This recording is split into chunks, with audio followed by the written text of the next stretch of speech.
The lost jungle, Meena and friends. Meena एक छोटे से गांव की चुलबुली लड़की थी। उसका दिल बड़ा था और वह अपने दोस्तों से बहुत प्यार करती थी। उसके सबसे करीबी दोस्त राजा, मोती और रानी थे। राजा एक साहसी शेर था, मोती एक नटखट बंदर और रानी एक बुद्धिमान हाथी थी। वे सभी जंगल के पास एक छोटे से गांव में रहते थे। पहला भाग, गुमशुदा जंगल की खोज। एक दिन मीना और उसके दोस्त गांव के पास खेलने गए। सब बहुत खुश थे, लेकिन अचानक एक अजीब सी बात हुई। जंगल का एक बड़ा हिस्सा गायब हो गया था। वह जंगल, जिसमें वे रोज खेलते थे और जानवरों के साथ समय बिताते थे, कहीं खो गया था। वहां सिर्फ एक विशाल खाली मैदान रह गया था। ये कैसे हो सकता है? मीना ने हैरान होकर कहा। रानी ने अपने विशाल कान हिलाते हुए कहा, इसमें जरूर कुछ गड़बड़ है। जंगल इतने जल्दी गायब नहीं हो सकता। मोती एक पेड़ से कूदकर बोला, चलो देखते हैं। हमें पता लगाना होगा कि जंगल कहाँ गया।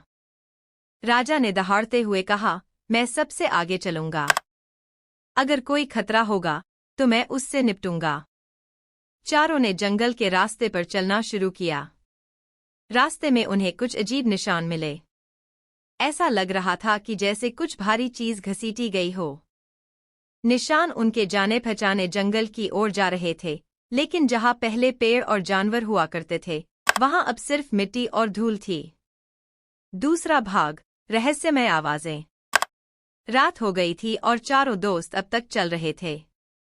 वे थके हुए थे, लेकिन किसी ने हार नहीं मानी।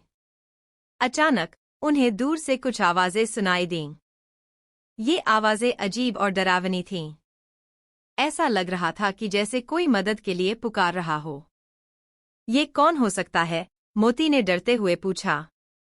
शायद जंगल के जानवर हैं, जो हमारी मदद चाहते हैं, रानी ने गंभीरता से कहा। मीना ने कहा, हमें उन आवाजों के पास जाना चाहिए। हो सकता है हमें पता चले कि हमारा जंगल कहाँ गया। सबने एक दूसरे की तरफ देखा और फिर आगे बढ़ने का फैसला किया। वे धीरे धीरे आवाजों की दिशा में चलने लगे। जैसे ही वे पास पहुंचे, उन्होंने देखा कि जंगल के अंदर एक अजीब सी रोशनी थी। राजा ने अपने पंजों से जमीन को खुरचते हुए कहा, यहाँ कुछ गड़बड़ है। हमें सावधान रहना होगा। जब वे उस जगह पर पहुंचे, तो उन्होंने देखा कि कुछ लोग बड़े बड़े मशीनों के साथ जंगल को काट रहे थे। ये लोग जंगल को उजाड़ रहे थे और पेड़ों को काटकर वहां पर सड़क बनाने की योजना बना रहे थे। तीसरा भाग, जंगल की सुरक्षा की योजना। मीना और उसके दोस्तों को समझ में आ गया कि क्यों उनका जंगल गायब हो रहा था। यह सब इंसानों का काम था, जो जंगल को नष्ट करके वहां अपने लिए जगह बना रहे थे। हमें इसे रोकना होगा, मीना ने कहा।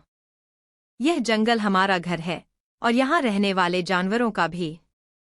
राजा ने कहा, मैं इन लोगों को डराने के लिए दहाड़ सकता हूँ, लेकिन उससे समस्या हल नहीं होगी।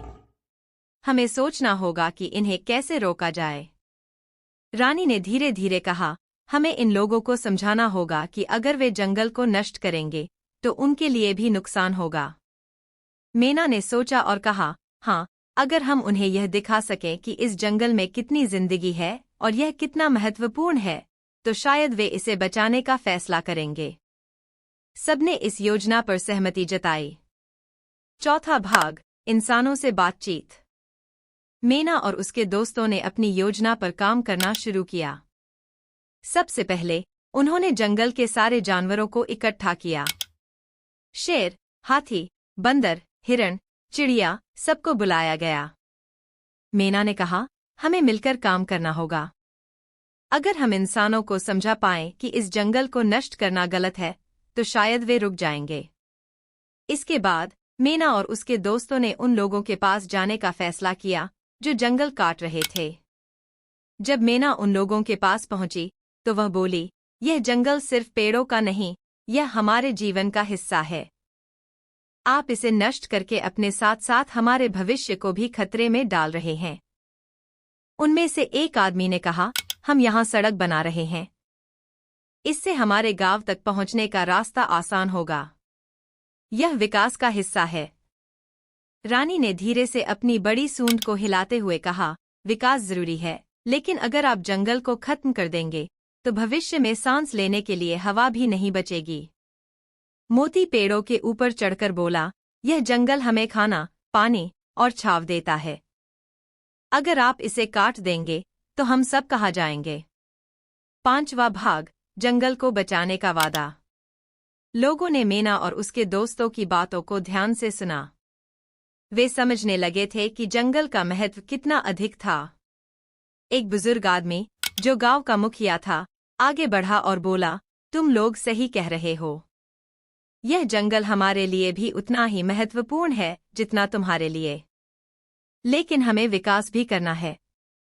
मेना ने कहा, आप विकास करें, लेकिन उसके लिए जंगल को पूरी तरह खत्म मत करें।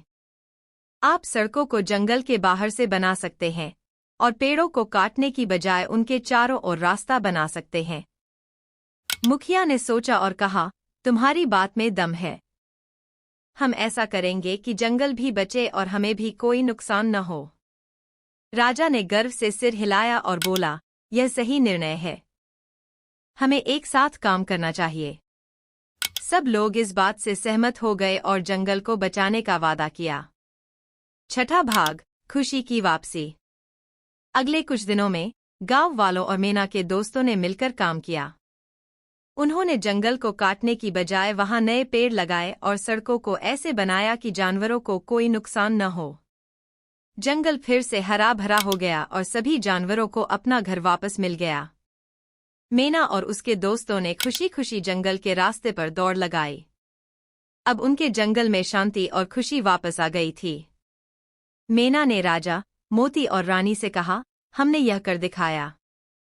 यह जंगल अब हमेशा सुरक्षित रहेगा और हम सब मिलकर इसे बचाते रहेंगे।